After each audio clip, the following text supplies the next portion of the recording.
we'll just.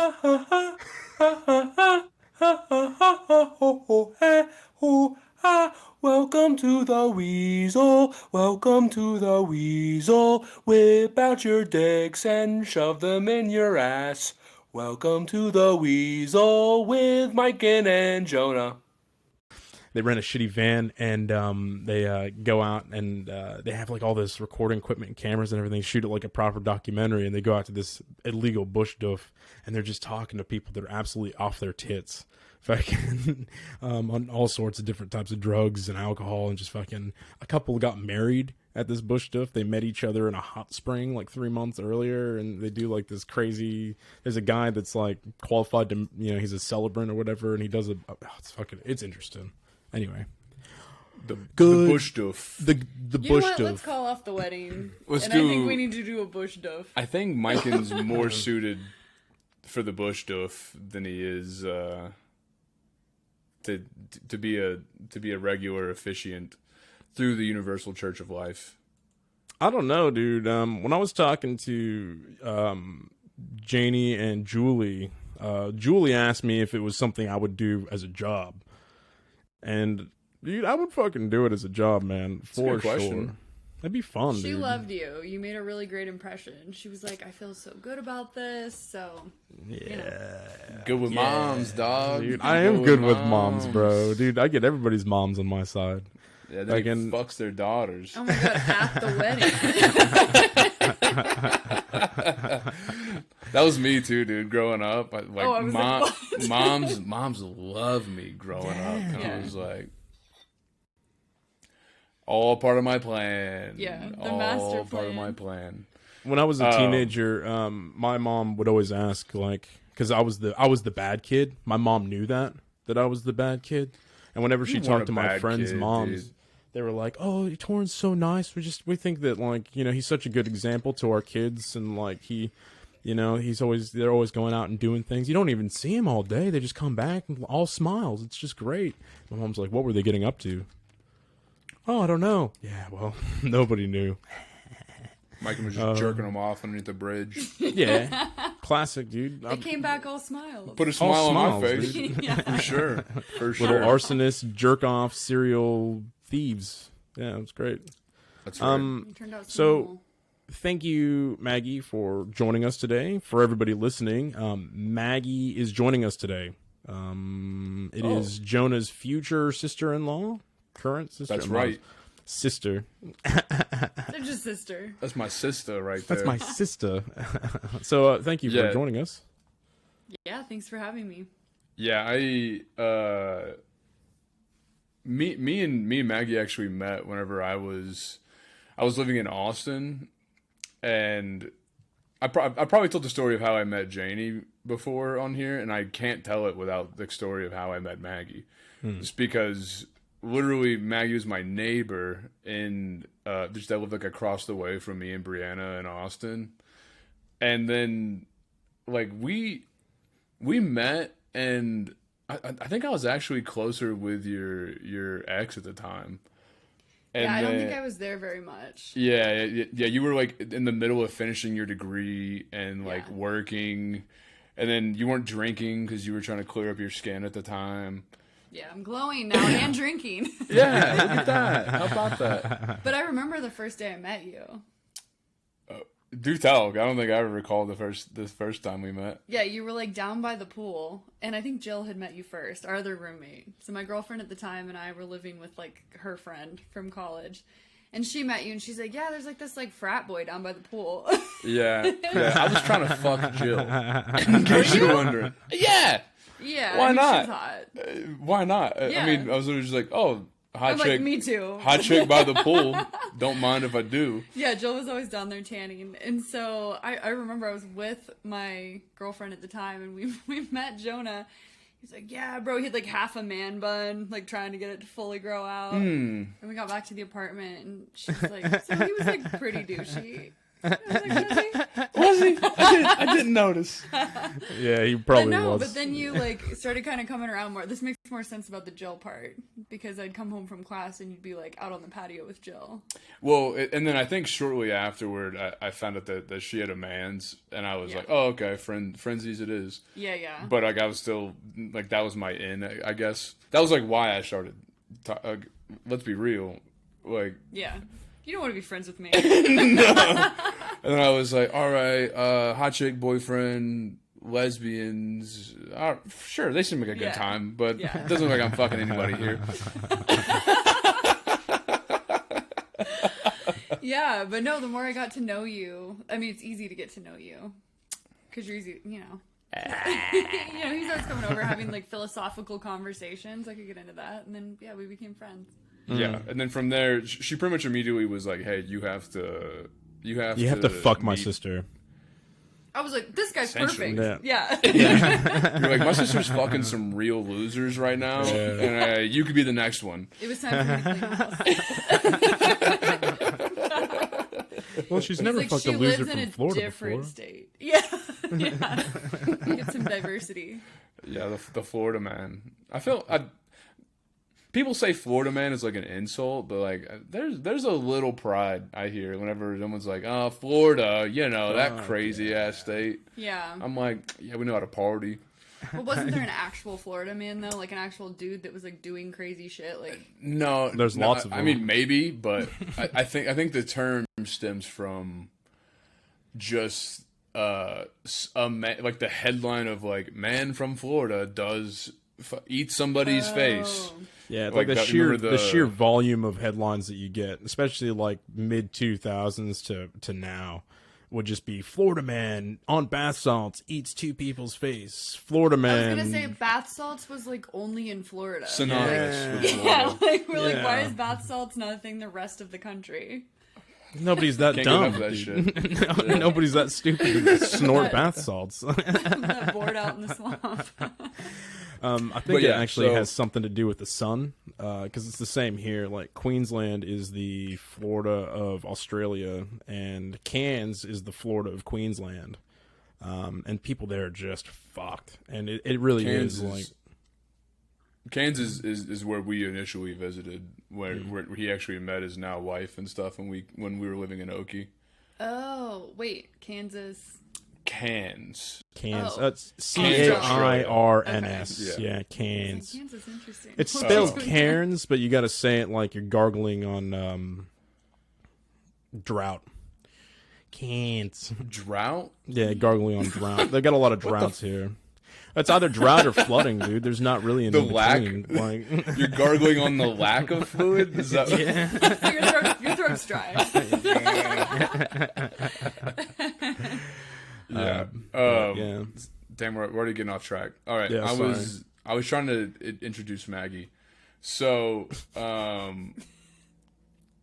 yeah, Maggie started off as my neighbor, then became my friend, and then she was like, "All right, come actually to Colorado and meet my sister," which I did, and then now our relationship has that's family, dog. That's fam bam right there. Wouldn't have it any other way. Oh, looks like Mike and something's going on with the microphone. All right, we're good. We're good. But Maggie, I told you probably quite a bit about Maggie over the years, Coney, but she just recently. But how much? We're gonna learn a lot more about her today. God damn it. But yeah, so she has her PhD in acupuncture. Is that correct, or is it in? Okay. Yeah. PhD in acupuncture. You know more about Eastern medicine, like Chinese medicine, than I think anybody I'll ever fucking come in contact with in my life again. I mean, my girlfriend is Chinese and she doesn't know shit. You know? Is she Chinese? Yeah, her mom's from China. Damn, I didn't know she's a fucking spy. But... Oh, she like first generation. Whatever. Yeah, I believe her mom. Well, her mom might have been born here, like as an infant, but her grandparents came over from China, didn't speak any English, learned how to speak English, and somehow became professors. Wow. They taught it like they went to like Cornell and then taught. That's just like the classic.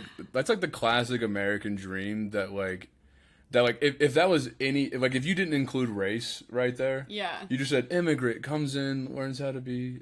Every American would be like, bravo, Yeah. And then love it. But they're Chinese. And then they're like, fucking Chinese though. God What did damn they it. learn while they were here? We're competing against them now. We took a nap and they caught up. They're always looking at me with them Yes. shifty eyes. Ooh. I know. I mean, like there is quite a bit of contention between. I mean, obviously the country, like the governments at large now. Yeah. But I wanted to ask you about the medicine in particular. Yeah. Well, first of all, and this is something that I've always kind of wondered about, but I'm not sure how much. Whatever, I'll just ask. So, can you, like, how does acupuncture work? In your own words, I guess is probably a good place to start.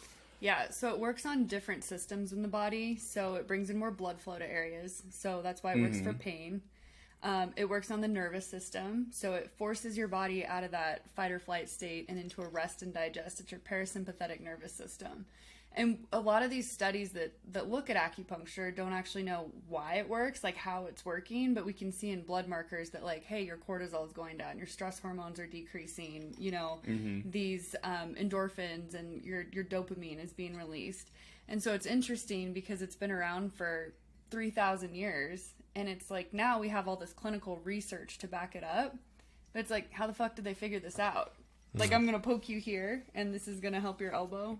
Or this is gonna help your headaches. Well, and like I think that's where like my understanding of acupuncture for it's evolved now that I've gotten to like know you. I've gotten acupuncture from you before, but before like there's a certain amount of woo, at least in my mind, about it. Whereas like there's like a chakra involved, and then I was like, what? I was like, what the fuck's going on? Like I really hate that. Yeah, like I get it from like a like inflammation. You put a needle in the skin, it goes in, it draws blood to the area, increases healing. Yeah. I get it from that realm. And then, but I've also heard this whole other realm of like kind of woo associated. So I personally, I'm very science minded. I don't know anything about like the chakras. Like people sometimes are like, "Oh, do you have crystals like during your healing sessions?" I'm like, "No." You fucking like wave a crystal over somebody's head. No, but it's like. But it is.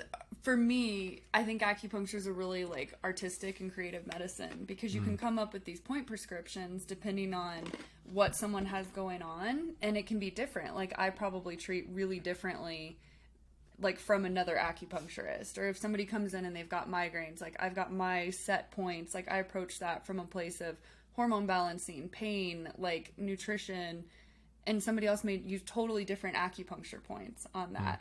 But then there's this like deep science behind it. So like, let's say someone's got incontinence, right? You sneeze, you piss a little bit. Oh, okay. Okay. I was like, oh, you can't shit, but wrong incontinence is terminology. the way. Never mind. You shit too much. But let's say every time you laugh, you like piss a little bit. Okay. Okay, so there's acupuncture points down by your ankle for that, and they work incredibly well. To make you stop pissing yourself? Yes. And people are like, how the fuck, like, why are we not going like by the bladder? So your tibial nerve runs down your leg and it goes directly to your bladder.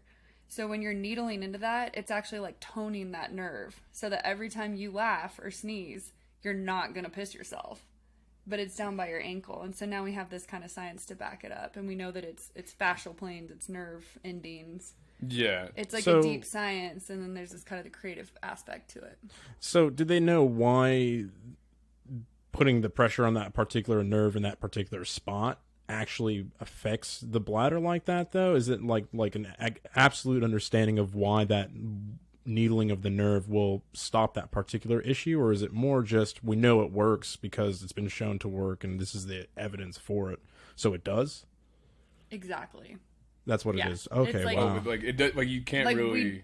Who knows? There's not really. But it's funny, like in studies, we can see like needling this nerve decreases this, or needling this point increases your testosterone, or needling this point, you know, decreases inflammation in your eye. But it, like, why? Interesting. No idea. And so for me, there is this kind of like mind, body, spirit connection, because it's like, you know, we have this body, this physical body that's connected to all these different channels. So it's very cool. And there's the science to back it up.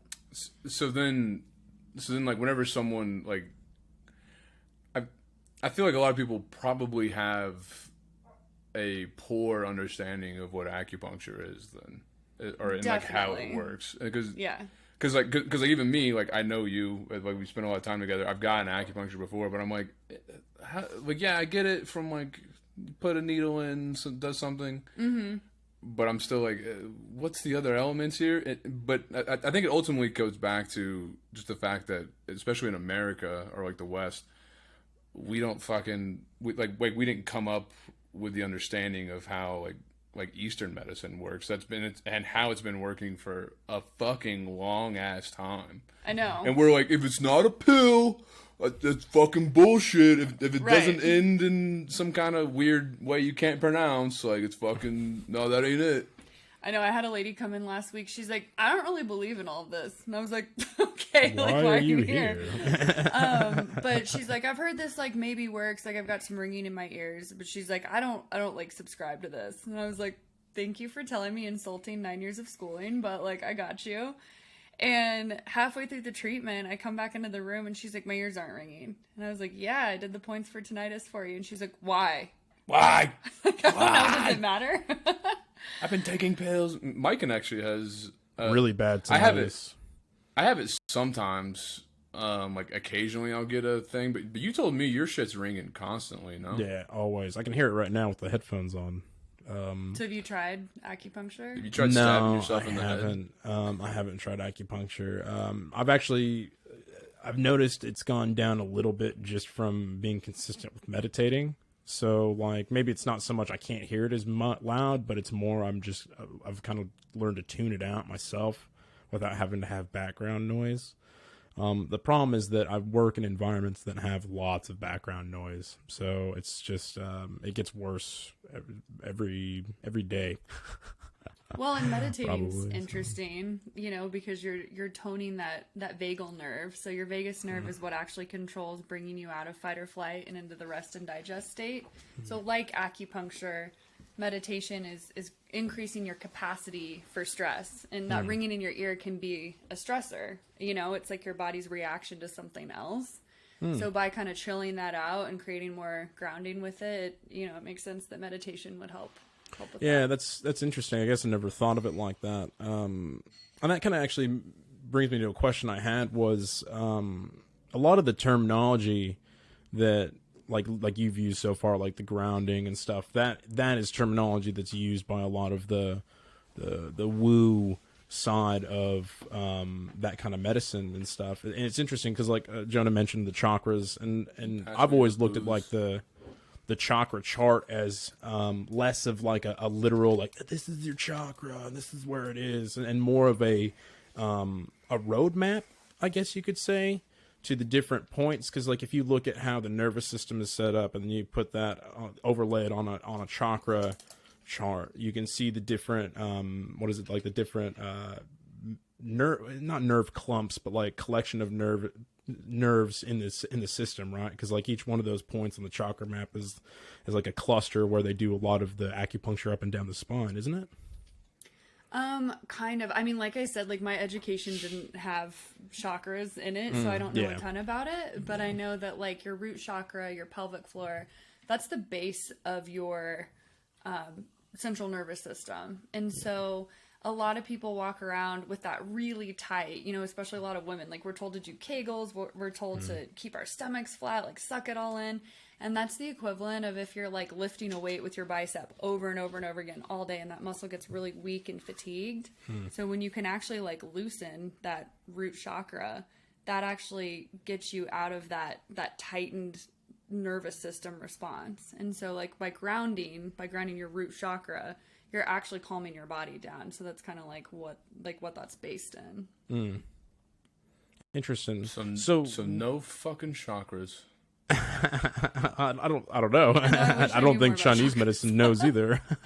Yeah. Well, That's not from us. well, like, I think that's the thing. Like, if you asked your average American, like, hey, what do you know about Eastern medicine, or like, what do you know about how to heal yourself, short of taking a pill or fucking surgery, or short of like the way that we've kind of understood. You go, hey, you're sick, you go to the doctor, they give you a fucking prescription for something. Yeah.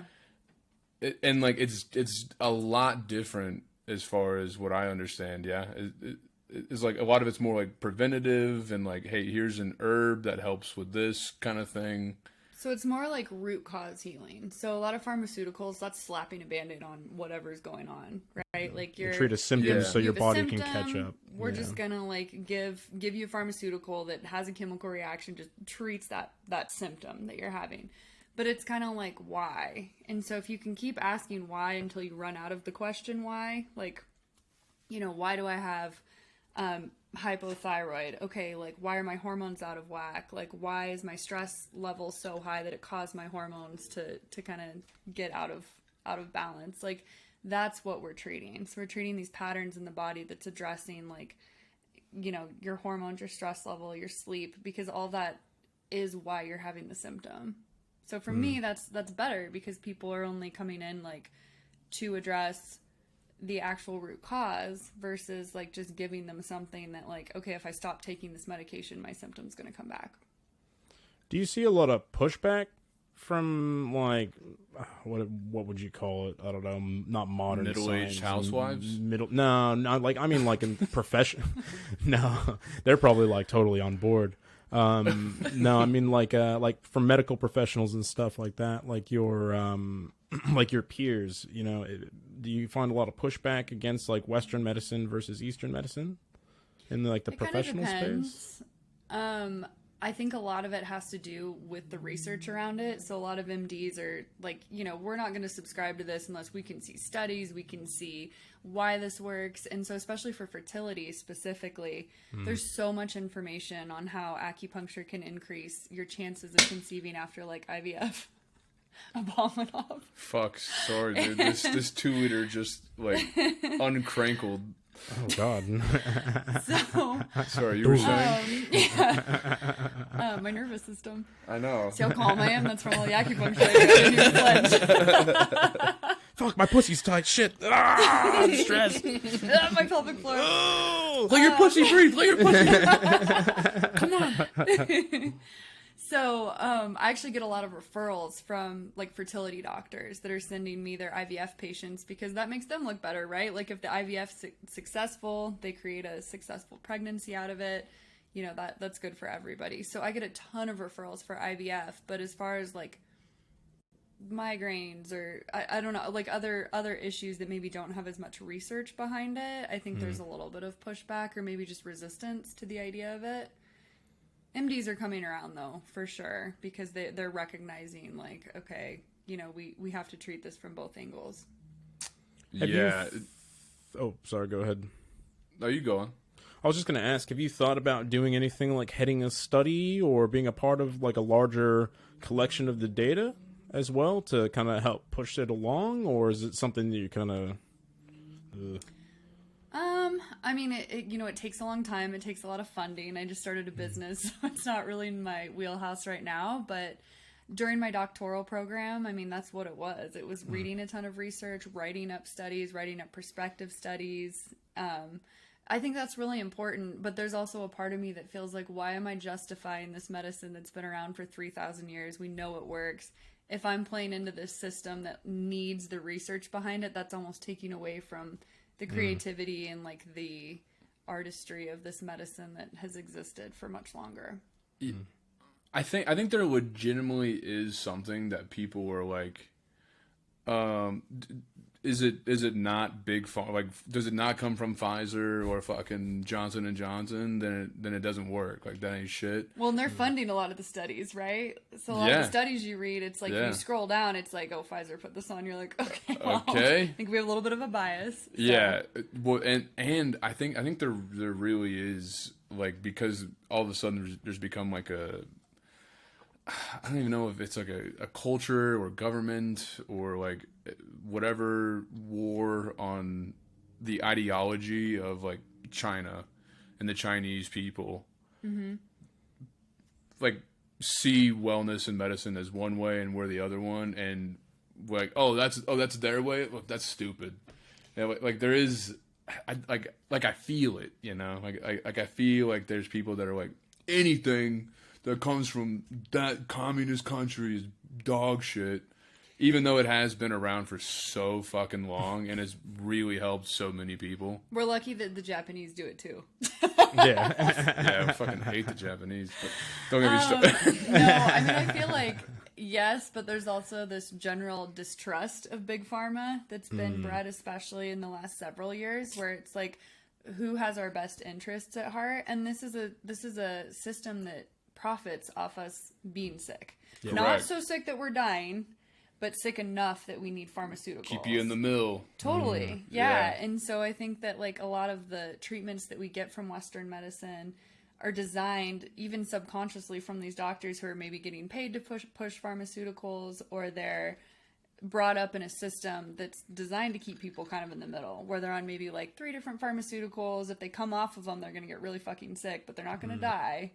And they also can't totally come off by themselves. So it's kind of how our system's set up. And I know you have a question, Mike, but I'm terrified of like getting to the point in my life where I have to wake up and like hit the pill box of like, well, this is my high blood pressure, this is my cholesterol medicate, this is my XYZ thyroid thing, this is. And I could get so into that with like nutrition and like the whole like hypertension and cholesterol and how we've demonized like red meat, saturated fats, salt, like these things that we actually need in our body because it was profitable to push low fat carbohydrates, processed, sugars and oils and things like that. And so we're in this system where it's like, I'm going to avoid red meat so that I don't have to take hypertension medications or cholesterol medications. When it come out, like, that kind of stuff actually helped prevent hypertension in the long run anyway. It was like red meat, good fats, fucking high protein. Butter, salt. All that stuff. So good for us. Yeah. That's good news, because I love that shit. I love that shit. Yeah, I love that it's shit. good for you. It all started in like the 1920s or maybe earlier, when the Rockefellers come through in the U.S. Rockefeller medicine really because there used to be heaps of Eastern medicine in the States, medicine from all over the world, Middle Eastern, East Asian medicine and stuff. And then when the Rockefellers come through, they actually changed legislation in the U.S. so that it had to be approved by obviously not the FDA, but whatever it was back then before it could be allowed to be used as medicine, because they were having a whole heap of cases with people selling people snake venom, telling them to take some of that. I'll just take some of the snake. This medicine will make you really healthy. And it's killing Is that people, what it was like, the snake oil salesman? Is that what you're talking about? 100%, dude. Like that, they used to do that shit big time. But it kind of put a bad stigma on this Eastern medicine as well, and that's really deep set in American culture, which is really a shame. But I think you brought up a good point of like the Rockefellers, like Pfizer, like these are all like fucking billion with a B, old money, dollar, dude. old money with a tight grip on society, like politics. Yeah, that's lobbying, the biggie, dude. Everything. Yeah, and every fucking time you turn on a television here, there's a pharmaceutical commercial. Sure. Well, and we do everything on such a larger scale. Like, I'm sure you guys have heard of ephedra. Like, it's banned from the United States. It was killing people. It was in weight loss drugs. So ephedra is a Chinese herb. It's called ma huang, and it's used for bronchitis, and it's super safe. It's used for like children. First of all, I remember I was at a study session with Maggie when she was getting her degree, and like she had to memorize all the names of these fucking herbs In Chinese. In Chinese, dude. It was Hours. I was and like, hours. I'm good. I was doing calculus, and I was like, I'm good over here, actually. Made up math But, sorry, language go is on. okay with me, you know? Yeah. Yeah, that test was intense. But no, so like ephedra, so Americans got their hands on ma huang and they're like, oh shit, if we take this at 100 times the dose that is recommended for bronchitis, it helps with weight loss. The downside of that is it's causing heart attacks. So, you know, so But you're ma skinny huang when is... you die, bitch. Yeah, I'm like cocaine works the same way. But so now ma huang is illegal in the United States, which is super unfortunate because it's so good for bronchitis and these different lung conditions. I actually got a hold of some of it when I had COVID. It was super fucking helpful for like the cough that I had.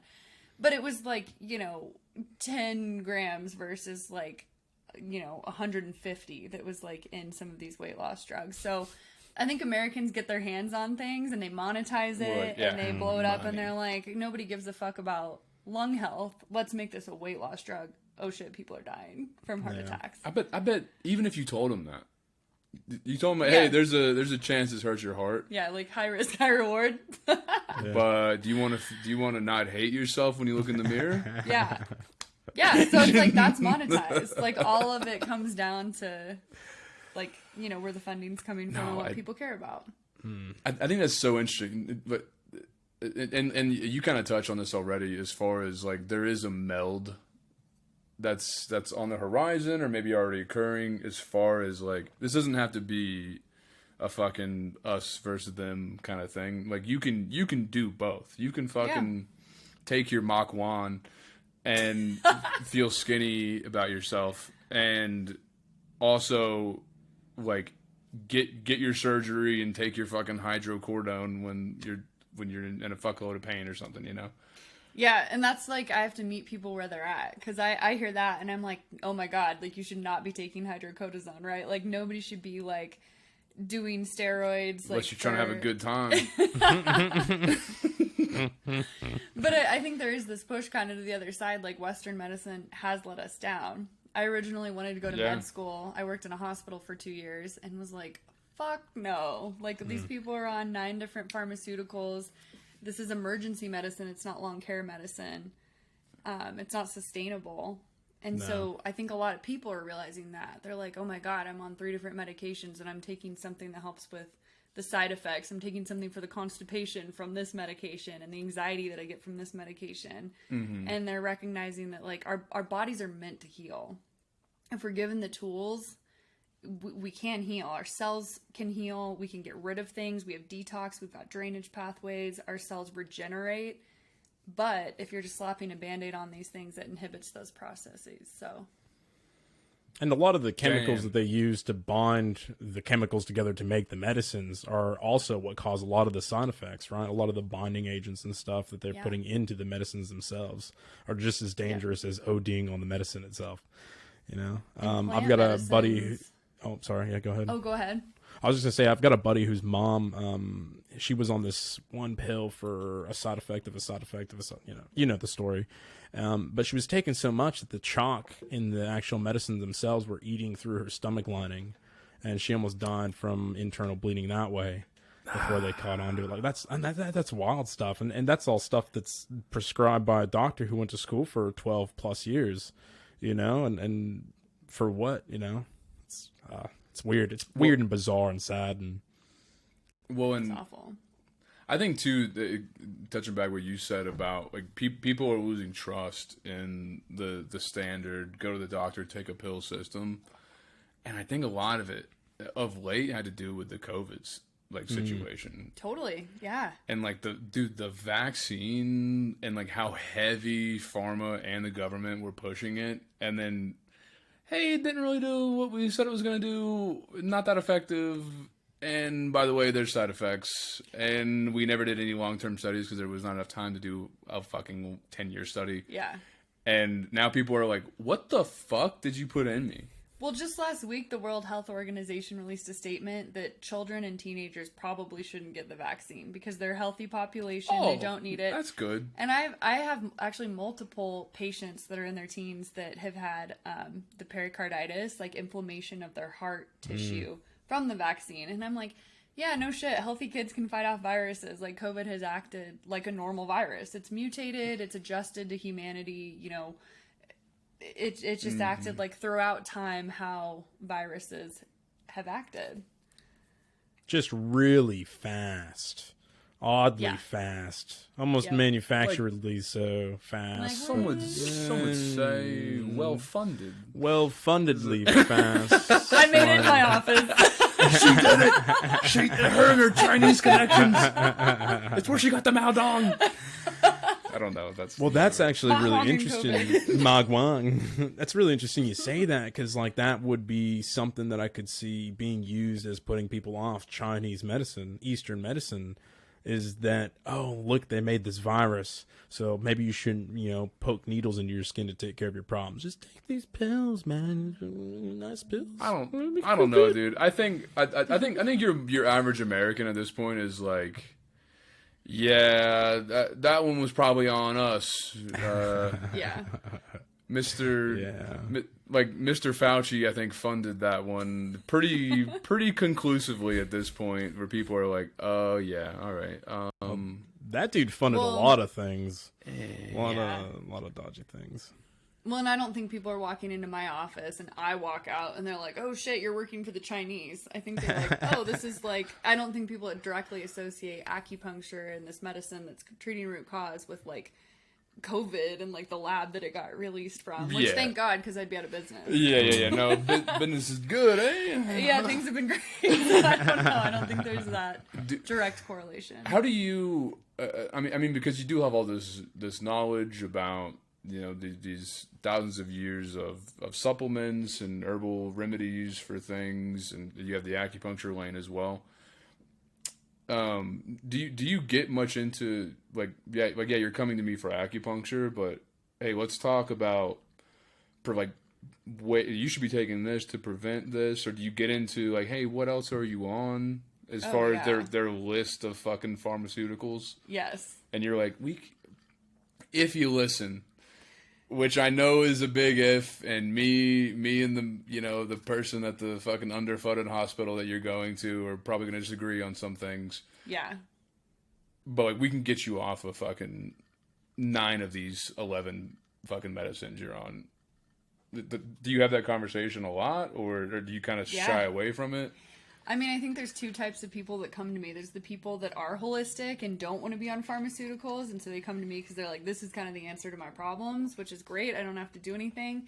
And then there's people who the systems let them down, and they're on 11 different medications, and they're like, I still feel like shit. I'm not sleeping. I'm not pooping. I have high blood pressure. And I'm like, okay, well, all of these things can be mediated if you come off of, 9 of these medications. So those people are a lot more challenging because they're the ones usually who have bought into the whole like low fat diet, I'm not doing any sodium, I'm not having any sugar at all, and I'm like, your brain needs that. Like, our bodies need salt, our bodies need sugar. Glucose, baby. So, those patients are a lot more challenging, but I think more rewarding, because when they get off of all this shit, they're like, oh, at baseline, I'm good. Yeah, but they're probably even more confused. They're like, probably, why? What bill of goods was I sold? Well, they're like, who's lying to me, you or my doctor? Yeah. And I'm like, I have to directly step on your doctor's toes. Have you ever gotten like an angry phone call from like somebody's like primary care being like, hey, what the fuck? Not directly, but I've had people tell me, they're like, I went to my primary care, said that you want to get me off of this, and they were like, no.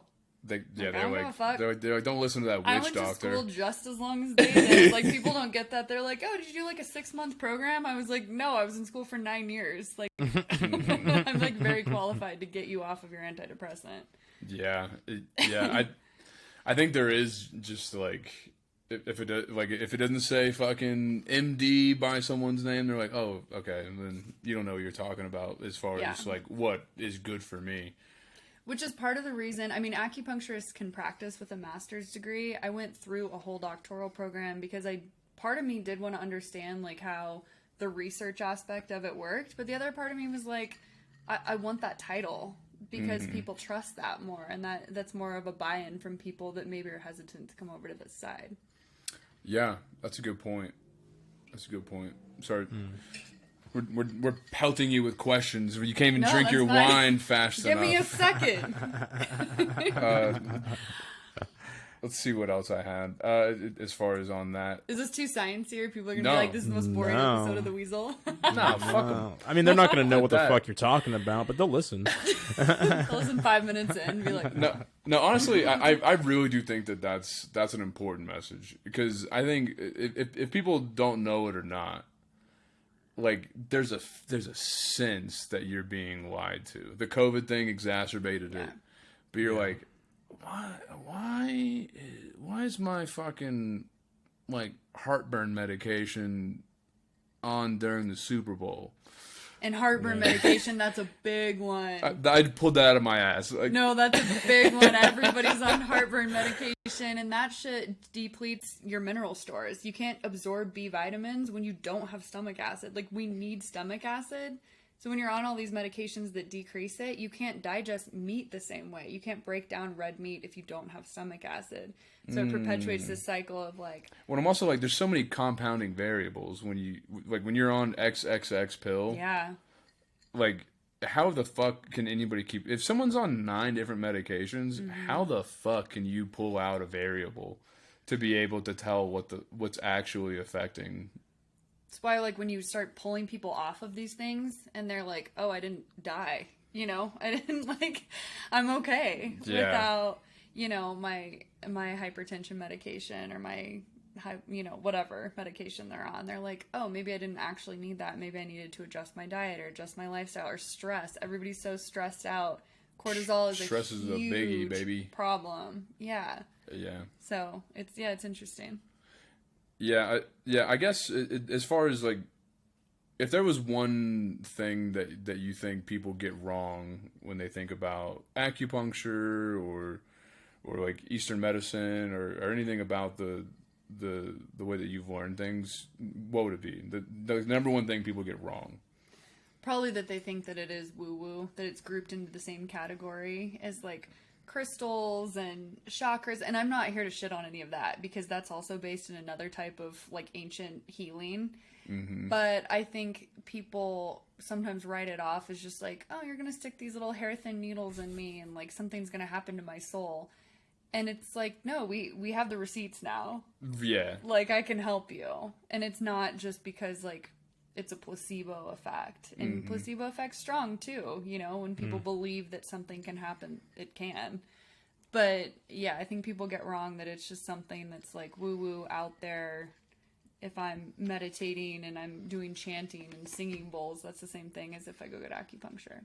Right. What's your opinion on that, Maggie? The placebo or the nocebo effect as well? Do you have an opinion on how that works? I do. I mean, I think it's so strong. They've done studies where they've had athletes at altitude have a mask on and told some of them that there was oxygen coming through the mask, and the other half of them that the oxygen wasn't coming through the mask. And the people that thought that there was oxygen coming through, their actual content of their blood increased. And so it's like we have these systems in our body that if we believe we can heal, it will happen. And think about like anxiety. If you enter a social situation, or you know you're gonna have to give a speech, or you know you're gonna have to be present in front of some people and it makes you nervous, your heart starts pounding, it's more difficult to breathe, sometimes your stomach hurts. I mean, our mind is not separate from our body. So it's like if we believe a medication we're taking is working, that directly tells our cells, okay, like get rid of the excess that we don't need. You know, it's like a cellular level when we believe we can heal. Yeah, that's the one that's always blown my fucking mind apart. Like, oh, if I just like, it sounds like a fucking after school commercial. If you just believe you'll get better, you'll get better. And I'm like, okay, well, tell that to the. True.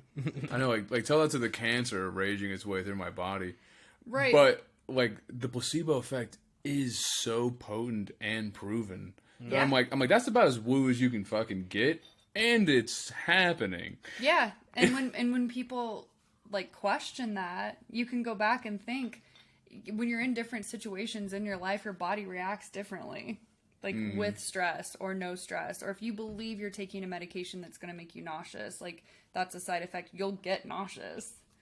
Nocebo effect. You know, and it's because our minds directly communicate with our hormone release and our cortisol and our stress. And I mean, it's like a scientific thing. It's not like if I think it'll happen, it will, you know? So do you think, do you think the mechanism, the mechanism behind like the placebo effect is solely like the mind regulating the cortisol and the hormone levels, and that's what's affecting is that like the base mechanism behind the placebo effect, or do you think it's something that's not really understood still? It's probably both, you know. People that write down affirmations, for instance, to like manifest more wealth in their life, it's like if you're reading that every single day, your mindset's going to shift. That's going to affect your behaviors, how you talk to people, how you act at your job, and then you can make more money. Like, I think that it's a trickle down effect. So yeah, if you're thinking a medication is going to work for you and you believe that deeply, it's going to calm your body down. It's going to let it heal. It's going to create a cascade of events that's going to lead you towards how it's actually supposed to function. So does that make it a bit complicated trying to get people off of medications that they believe they'll die from they'll die if they do stop taking it, kind of thing? That's a really good question. Yeah, I mean, it's hard to account for that because you get people off of these things and they start feeling better, and then usually they're surprised. They're like, "Oh man, like maybe I didn't need that." But yeah, that's a really good question. I don't know if people sometimes are like so attached to these things that it's like integral to their understanding of their own health. Then yeah, that could be difficult for them to come off of it. Have you ever had any? Oh, sorry. Go ahead, dude. I was gonna go the other way, and like I wonder if like the nocebo effect or whatever, like if someone gets off of it and they fucking they're so anxious about like, I've taken this fucking like blood pressure pill every goddamn day for the past 15 years, and now this witch doctor that stuck needles in me told me that I don't need it, and then like even if they don't, it like them thinking that they do so much, and like that ramps up all that cortisol and everything we were talking about. And I wonder if that's like they're like, I tried it and she was wrong about like, look, I obviously need it. And totally, that's where you have to educate people. You have to tell them like how their bodies are actually going to respond, like what this medication is doing at its core, like how their body's able to heal outside of that, and then they can come off of these things, wean off of them slowly. Because yeah, if you jerk somebody off of something, immediately they're just going to be like Sorry. Edit that out. I'm immature. If you take somebody off of something, I know what kind of practice you're running. No wonder you're doing so well. Acupuncture. They're healing. What are you really sticking Nature's in people, Maggie? healing. Yeah, okay. But yeah, I mean, that's why education is a huge piece of this. I think MDs have it a little bit easier because they're like, I'm going to write this prescription. And people are like, okay, cool. And I'm over here like, I'm going to give you these herbs and take you off of this prescription.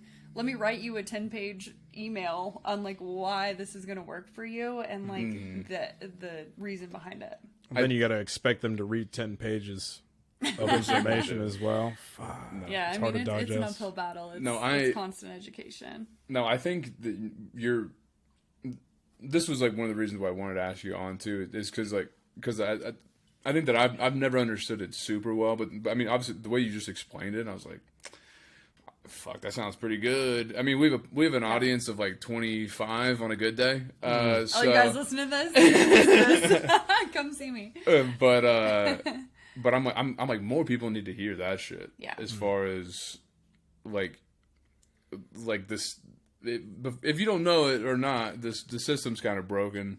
Yeah. And there's another way to do it that I think ultimately you're going to be happier and healthier and not fucking like dealing with all the side effects from all these pills. Fucking pills and pills. And it is expensive. I mean, insurance sometimes covers things, sometimes doesn't. I mean, that's like a whole other issue. So people are spending hundreds, thousands of dollars on these medications. It's like, what if I just like took you off of this? Like, what if you're putting your money towards grass-fed beef instead and like your nutrition? Like, what if you're spending money on herbs and acupuncture instead? Like, what does that look like? And that's scary for people. Super scary. Yeah. But Well, and a lot of No, our listeners are veterans as well, and the VA is classic for putting guys and gals on antidepressants, anxiety medication, and they obviously give you a pill, dude. I have so many pills from like every time I go in there, they're like, you need a new pill, and I'm like, Well, and I worked "All at the right." VA for a while doing acupuncture. Oh, really? And it was super Really? interesting because, yeah, so I worked at the VA in Austin for like 6 months. It was an externship when I was finishing my degree. And I was only allowed to treat pain. And I was like, yeah, but we can treat PTSD, we can treat insomnia. And like, they would not, like, I would do it anyway. I would You'd stick be the like- needles in the right spots. I'm like, you're going to love this. But like, You're like, this they one's gonna did make you come before you know it.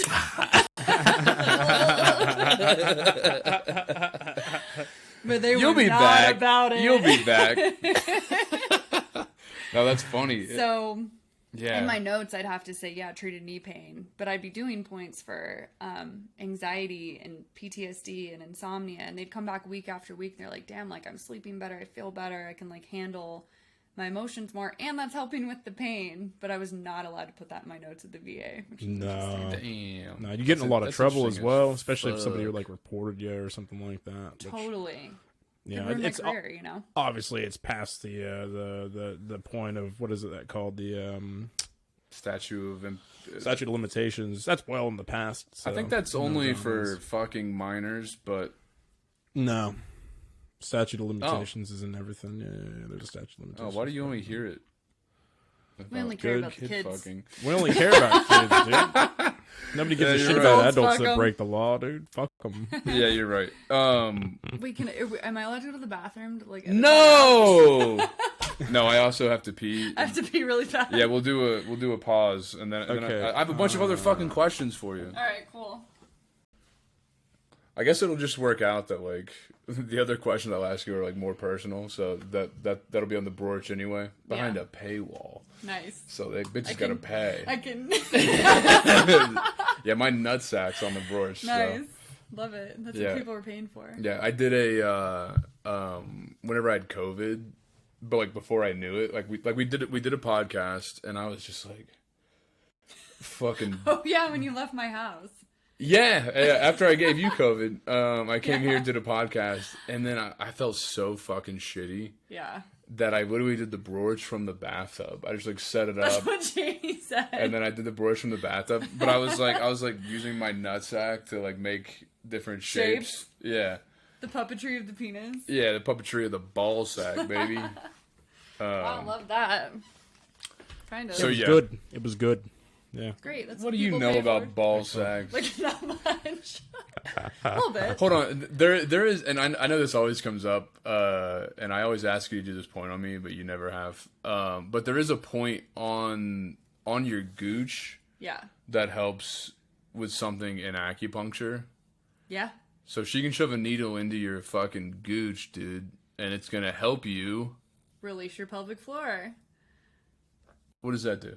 So I had a guy come in one time. He's like 28. He's like, I can't get hard. I was like, what do you mean? He's like, it's so painful. Every time I get a boner, I'm like in excruciating pain. And he was like married. Like his wife was like, yeah, like it's awful.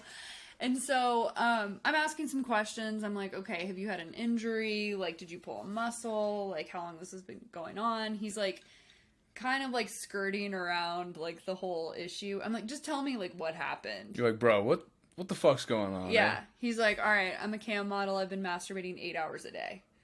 And I was Oh. like, okay, now we're getting somewhere. I was like, yeah, like when you're masturbating that much and like getting hard and coming, like that just knots your pelvic floor. Like how I was talking about when women are constantly like sucking it in, doing Kegels, it like weakens that muscle. So I was like, of course you're having pain. So had him lift his scrotum up. I put needles like underneath it. You didn't because lift his scrotum for him? That's where I draw I the thought line. you were a full service kind of gal. That was part of the happy ending package. And You didn't pay. You should have paid. it's funny, he had some little like toilet paper in his asshole. I was like, I'm not gonna tell him. You didn't. Whoa. Oh. But- Was he using one ply? Right? Like you're broke? How are you affording this right now? God damn, dude. Put all his jerk off money into acupuncture, I Right. guess.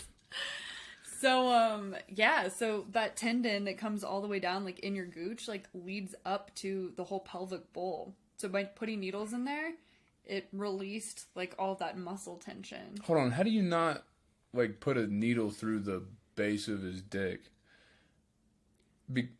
Okay, let me explain.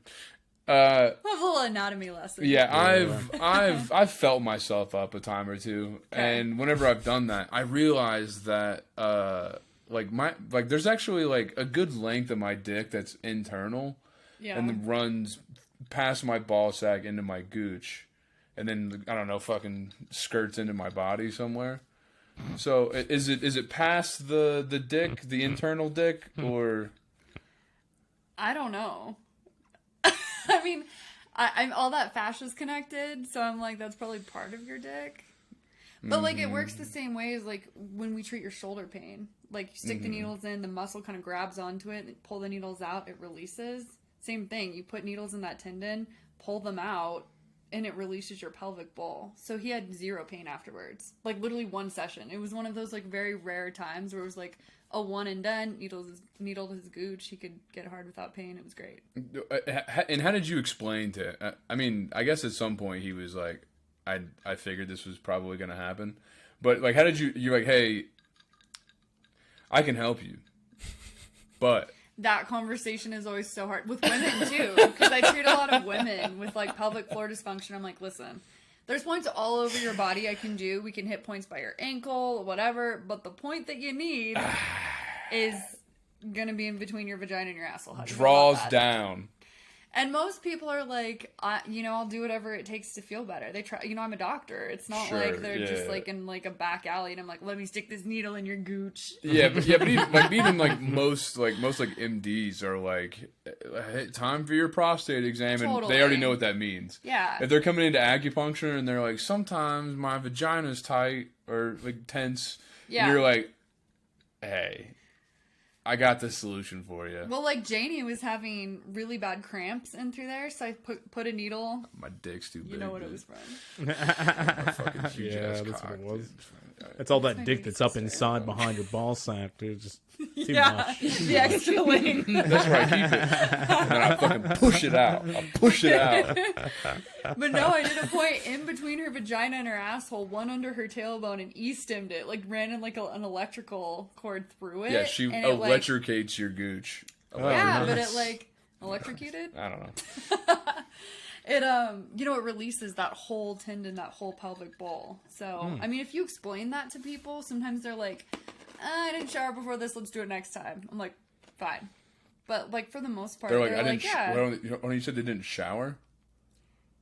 They're like, oh yeah, actually, I didn't shower. When people come to acupuncture, like, if you're going to the gyno, you're gonna, like, wash, you know? If you're coming to acupuncture, you're not gonna assume that someone's gonna stick a needle by your vagina or your dick. So you're, like, I've had people be like, let's do it next time. And I'm like, that's fine. Yeah, you're gonna have to weave your way through a lot of dick cheese to get to my gooch, you know what I'm saying? I did needle through someone's asshole one time because they had deflated hemorrhoids and I thought it was her labia.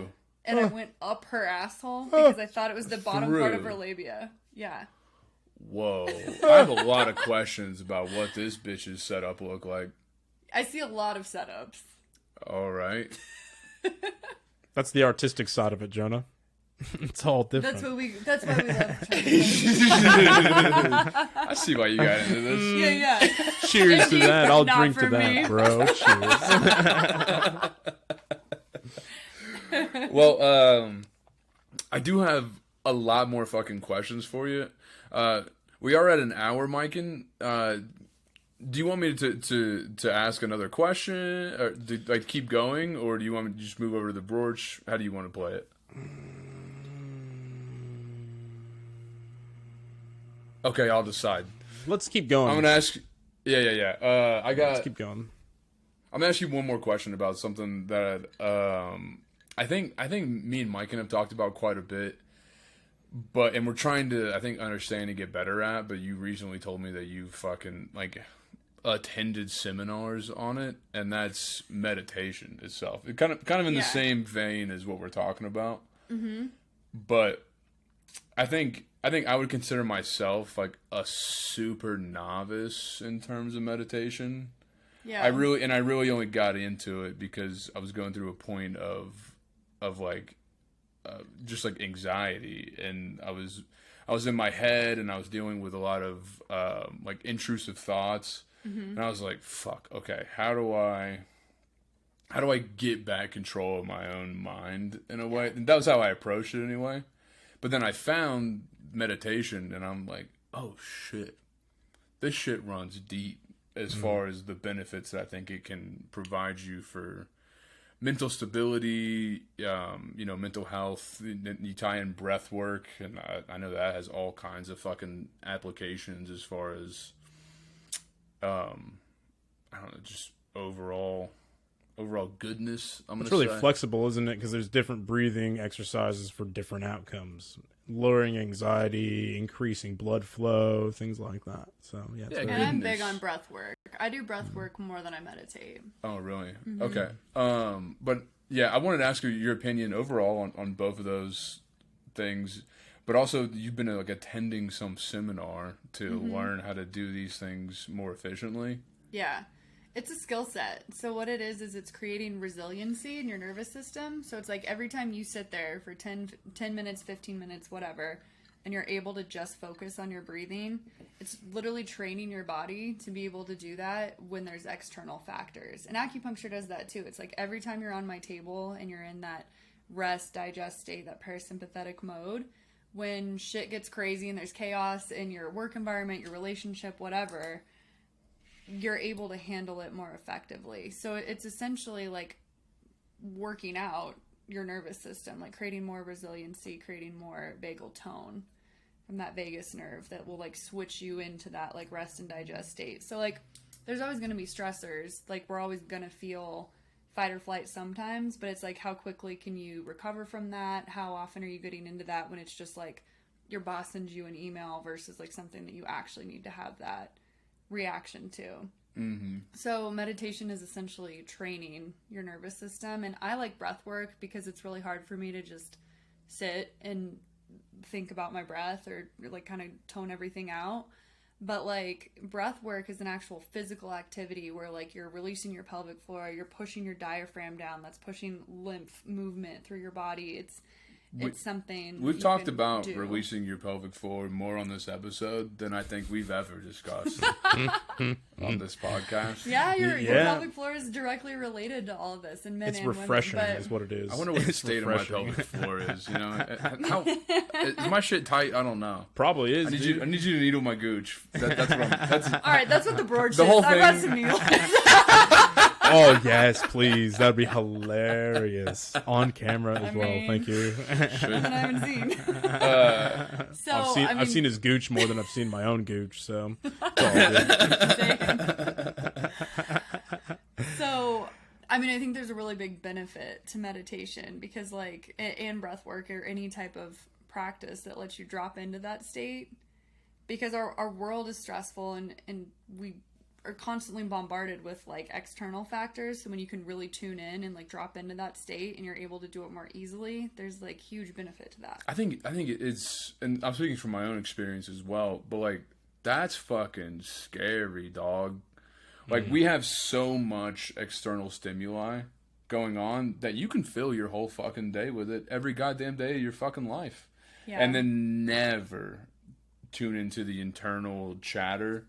And I think whenever people do that, it's scary, and then you get anxious, and that's why meditation, at least for me, was really difficult at first, and it's still difficult as far as because like it almost feels like a chore. Yeah. You know, like I have to go to work, like all of a sudden. But something that you mentioned that brought me back to it was I wonder if people are expecting that whenever you put them hey, welcome to acupuncture. Here's some fucking needles in you. Great. Here's a button. I'll be back in 25 minutes. Sit here with your thoughts.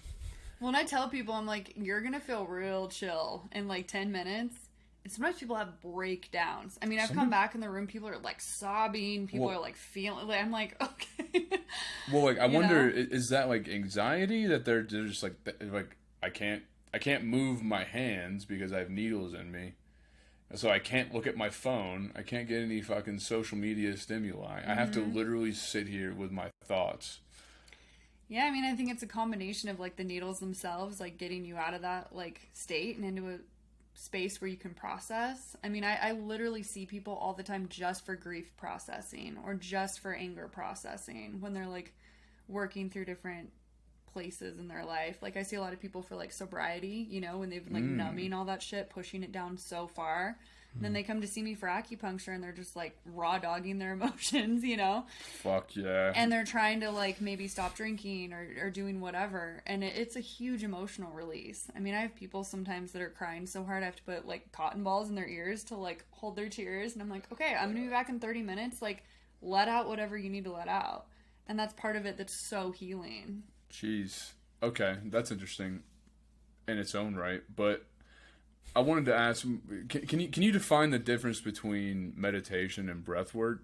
Because I end up doing, I feel like I do like breath work during meditation. Yeah, so breath work is a certain type of pattern that you're focused on versus just your breath. So if you're meditating, you're just sitting there in silence, you're just focusing on your own breathing, or if you're looking at something, like some people find that if they look at like a candle flame or something, they can just focus on that. So it's a way to like zero in your attention on one thing. Breath work's a more physical activity, which is why I like it. I do breath work every single morning. It's guided. It's the same pattern every morning. It's a combination of the Wim Hof wheel breathing, where it's like you inhale, exhale. It's almost like hyperventilating, getting your body into that place of like anxiety, and then holding. So like the breath work I do every single morning is about a minute of that inhale, exhale, holding for a minute and a half. Inhale, exhale, holding for a minute and a half. And it's guided. It's like a session that I do every morning. You can find them on YouTube. And for me, that's more helpful because I can focus on actually doing something more than just like sitting still and being like, okay, I'm going to like block out all my thoughts. And for some people, that's helpful. I think it's just like whatever is easiest for you. But my mind's always going, so I need to like be doing something. And the physical aspect of that, like the actual act of breathing and the zoning in on like what I'm doing versus like thinking of my to-do list or whatever, is really helpful for me.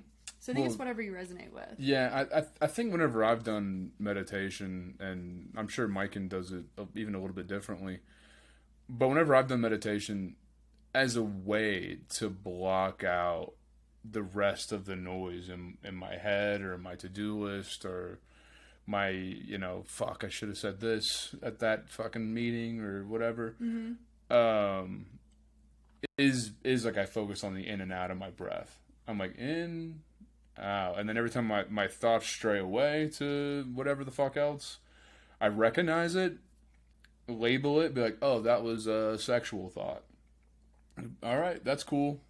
Push it back to the breath. Yep. And like I think the practice of doing that is what helps me like not be at the mercy of my own mind, of the stream of my own thoughts. And studies show it's that moment where you realize your thoughts have strayed and bringing them back in that's like what is helpful in meditation. So it doesn't matter how many times you're like thinking of other shit. It's like how you can bring it back that actually matters. So monks who are used to this shit and they're sitting there for 3 hours not thinking of anything, they're getting less benefit technically than somebody who is recognizing when their thoughts wander and can bring it back in. Like that's the moment that is like meditation. Yeah, which is funny because that's the moment when people are like, oh, I'm fucking up, like I'm bad at meditation. Totally. Yeah. But like, no, that's it. That's it, dude. That's it. That's the whole fucking thing right there. And with breath work, like just focusing on your breathing isn't like necessarily breath work. Like breath work is like a specific pattern and it's uncomfortable. Like it sucks. A lot of it is like you feel lightheaded, you feel like you're gonna like freak out or pass out, or that you can't hold your breath long enough. And so that's kind of like a different thing. Okay. Yeah, I'm curious to try that. Yeah, I'll send you some. Yeah, Okay. I've done Post a that bit in of show Wim notes. Hof before. It's really cool. Yeah, Wim Hof. Yeah.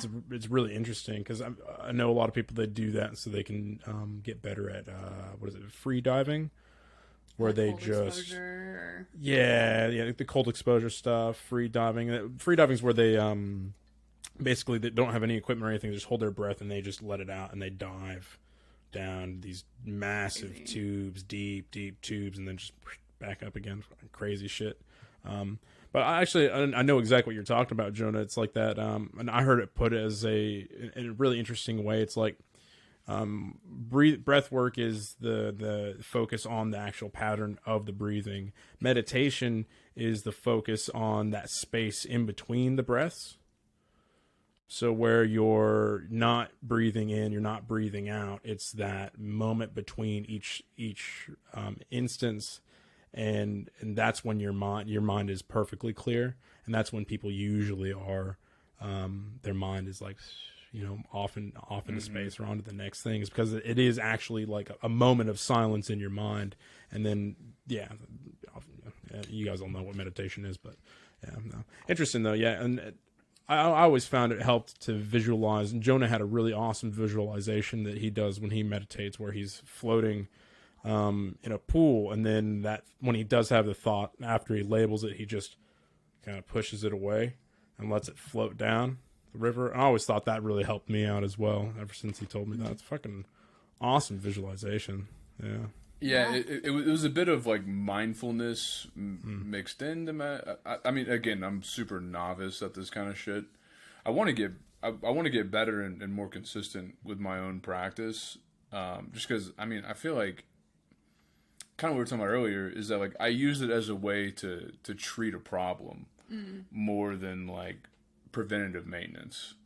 Yeah, and I think if you incorporate it into a daily practice, it's almost like, especially in the morning, it's setting your body up to like handle the stressors of the day. So I find like days where I don't do my breath work in the morning, I'm more reactive to like external factors at work or my relationship or, whatever's coming at me, versus starting the day from a place where like my nervous system is chill. Like, I'm more resilient to those things. Yeah, that's fair. Fuck. All right. Well, let's do some Wim Hof, dude. You want to Wim Hof it? Yeah. Do you want to do? What do you reckon? Like a month's worth? You reckon you could send those I'll over send to you us, guys the Maggie? meditation that I Yeah? do. Okay. Yeah. I'll send Yeah, you. I'll It's send like that. quick. It's like a 10-minute thing of breath work and then 10 minutes of meditation. So 20 minutes total. I do it every morning. Okay. Yeah, it's cool. Fuck. Perfect. I don't like to agree to things that I know. Sorry, dude. You're in it now, bro. We all heard it. I know. Heard you commit. Edit that out, dude. Cut that out. Cut that. Nah, dude, nah. Nothing you say gets cut out, bro. You know this. That's right. Cool bananas. Well, did you want to take this to the Brorch? Yeah, let's pop Yeah. over to the Brorchy. Sweet ass. We got a lot of Maggie today on, I think in a professional sense and in a knowledgeable sense, and you really explain things that make me understand, I think, medicine a lot better, particularly. But now I want to ask you personal. Let's get into it. On the fucking Brorch. Pay the money, fucking listen It's to gonna it. be worth it if you were bored this whole fucking time. This is Okay, cool. Thanks, guys. Oh, Fuck, dude. Look at us. We're so good at this. so fucking top notch, bro. Yeah. Mike, and I love you. Thank you for joining me as always. Maggie, I love you. Thanks Love you, brother. brother. Thanks for doing this. I really appreciate it. Yeah, this is fun. Yeah, no, thanks, everybody Maggie. else. Thank you very much. Everybody else, hope you enjoyed it. If not, it's gonna get better on the Brorch. Pay your money, and we'll see you real soon. Bye bye.